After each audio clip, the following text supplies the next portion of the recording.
वो लंकापति अपने बॉयफ्रेंड को भेजना, देखो कोई ढंग का काम किया करो। काम आएगी बच्चे। मैं ऐसे फ्री में कुछ नहीं बताता, हर चीज का अपना मोल है। तो माता मंदोदरी को ताज्जुब हो गया कि मेरे पति को किसने मार दिया।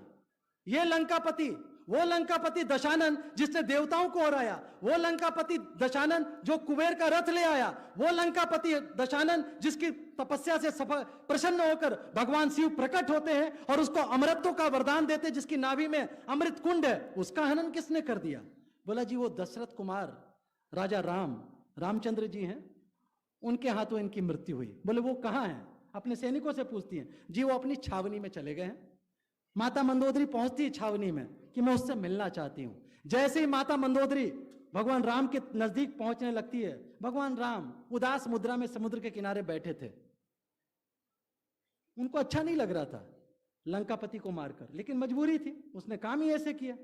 माता जैसे ही नजदीक आने लगी, माता मंदोदरी की परछाई भगवान राम पर पड़ने को थी। जैसे ही परछाई पड़ने वाली थी, भगवान अचानक खड़े हो जाते हैं, घूमकर बोलते माता आप कौन। परछाई नहीं पड़ने दी अपने ऊपर। माता आप कौन। माता अपना परिचय देती है, मैं हूं वो दुर्भाग्यशालिनी, उस लंकापति रावण की पत्नी जिसकी मृत्यु आपके हाथों हुई है। राम को लगा कि ये मुझे कोसने आई है। राम जी अपनी सफाई देने लगते हैं, माता मेरा ऐसा कोई मतलब नहीं था कि मैं आपके पति को मारूं, लेकिन उसने मुझे विवश कर दिया था, मेरी अर्धांगिनी का हरण किया, मेरे पास कोई चॉइस नहीं बची थी, कोई विकल्प नहीं बचा था, मुझे उसको मारना पड़ा। बताएं मां आपका क्या हेतु था। बोला नहीं मैं तो ये देखना चाहती थी मेरे पति में और आप में अंतर क्या है जिसकी वजह से वो आपके हाथों मारा गया। अब भगवान राम पूछते हैं कि आपने क्या देखा मां। अब आपको लगे माता मंदोदरी का उत्तर हम सबके आपके काम का है, तो माता मंदोदरी के लिए ताली बजाना। माता मंदोदरी कहती है मैं समझ गई, वो चरित्रहीन था तो मारा गया, और एक आप चरित्रवान हो जिसने पर स्त्री की परछाई भी अपने ऊपर नहीं पड़ने दी, इसलिए आप राम हो।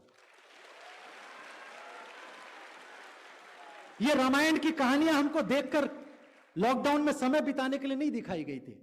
आज से एक काम आपका शुरू होता है, can I start looking at the situation differently. क्या मैं हर एक सिचुएशन को दूसरे नजरिए से देख सकता हूं जैसे आज तक देखता आया हूं।